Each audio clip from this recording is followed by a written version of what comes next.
would you do if you could do or be anything if money wasn't an issue and you knew you couldn't fail? We all love certainty, right? Knowing where our money is going to come from and what the outcomes of our decisions are going to be. It takes away a lot of stress, doesn't it? Take my lovely client Jane, for example. She's committed to being in the same relationship and the same job for the rest of her life. But the thing is, it's a really abusive relationship and her job's going nowhere. So is certainty always that great? Also, imagine the magnificent boredom you would get from having the same routine for the rest of your life. So what if you introduced uncertainty into the equation, where you really don't know what each day is going to bring, but you can have variety, adventures, surprises, spontaneity, and endless opportunities? And this is the first reason that embracing uncertainty can change your life.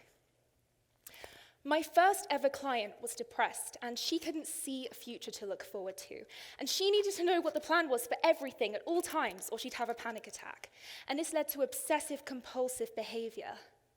But because she learned that the best things come in surprises, and she can't have surprises without uncertainty, before starting university, she's already an international model and speaker, an entrepreneur, and despite all the flights from New York being cancelled yesterday, she still managed to find a way to be here to give this TED Talk today. Our certainty zone is in our head, and we tend to listen to that zone when making decisions. The uncertainty zone, however, is led by the heart, and this is the scariest zone to listen to because we can risk hurting it if our decision to do something goes wrong. But if your ambitions don't scare you, then they're not big enough. Sometimes we have to embrace uncertainty by listening to our heart. And if you live in your head, you're dead. Living by certainty is almost like being imprisoned because you constantly know what the drill is and what time you're going to eat and what time you're going to sleep, and it can just bore you. Some people still go to university with one career in mind, but a recent study showed that young people are likely to have up to 15 careers in their life now. So living by certainty may seem to give you one path, but will actually blind you to other opportunities. And if that one career isn't fulfilling you, it's starving you. You can also embrace uncertainty by redefining your fears to stop them from being used as excuses to hold you back. You can turn them into something beautiful. For example, if everyone looked at the certainty issues behind having kids, such as the social, marital, financial, and sleep costs, then the human race would cease to exist. The very reason that you're sitting in that chair right now is because your parents decided to embrace uncertainty. Every fear makes you stronger because every problem gives you an opportunity to grow. Have any of you seen the movie Yes Man with Jim Carrey? Well, if you haven't, it's about a man who, by saying yes to everything, completely changes his life. And that's because when we embrace the unknown, we allow ourselves to grow outside our comfort zones. And everything that isn't growing is dying. So if embracing uncertainty is so amazing, why do so many people not do it? Because every decision we make in life is either driven by our desire to get pleasure or to avoid pain. And it's scientifically proven that our need to avoid pain is prioritized over the pursuit of pleasure. Fear of pain overrules pleasure. So why do we allow ourselves to live in fear? Because we have a fake expectation of failing. You might think that fear stands for forget everything and run, but what it really stands for is fake expectations appearing real.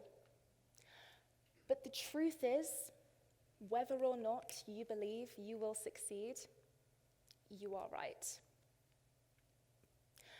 You might look at someone like Richard Branson and think he has all the certainty in the world with his businesses and his wealth and his facial hair. But don't you think he's fallen flat on that facial hair 1,000,000 times along the way?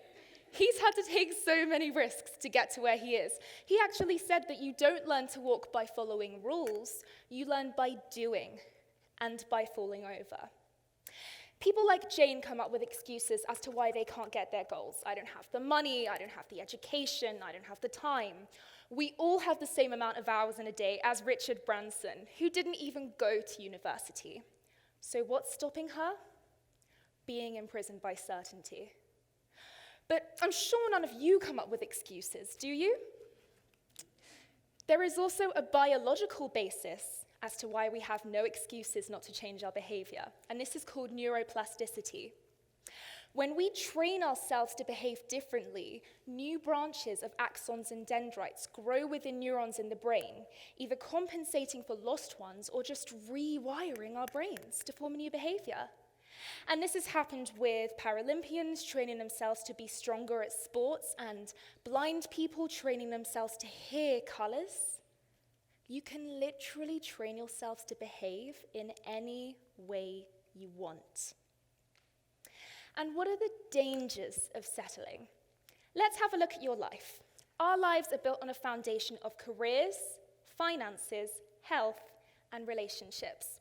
When you get a second later, I want you to individually mark each one of these out of 10 based on how strong you think it is in your life. So this is the foundation that supports Jane's life. How stable is that going to make it? Now, Jane needs to get her relationships to a 10, but we know that she has a bad relationship in her life that isn't adding any value to it. Of course, this is the ideal structure. So what if, in order to get her relationships to a 10, she needs to embrace uncertainty and take some sort of massive risk? Whatever you think that means. Think about the difference that will make to her entire life. If one of these areas is seriously behind the others, you owe it to yourselves to sort out your foundations before your life topples. And you can use your story to open any door you want for yourselves. My mother, for example, used her story of being an opera singer, embraced the unknown, and became a midwife and helps people sing through childbirth. She's a great woman. We all want something in life that we think will give us certainty, right?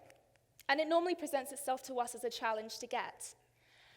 But every challenge begins and ends with change. And that's why sometimes we have to embrace uncertainty to get the certainty that we want. Sometimes we have to take risks. So there is this constant dance between certainty and uncertainty. Which one should we want, and when should we want it?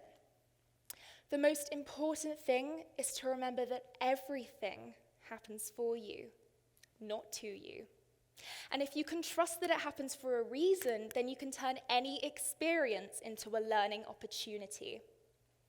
If you tell yourselves that you've already achieved the goal that you want, then you will step into the mindset of the person that you must become in order to get it. And every action or decision that you make from that moment onwards will be the right one in order to move you towards that goal.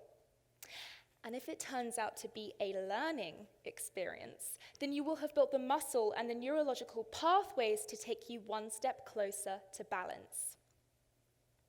So find your balance, but most importantly, keep all your doors open and embrace the unknown. I promise you that when you're on your deathbeds, you will regret the things that you didn't do, not the things that you did do. So build your life to be something beautiful. Thank you.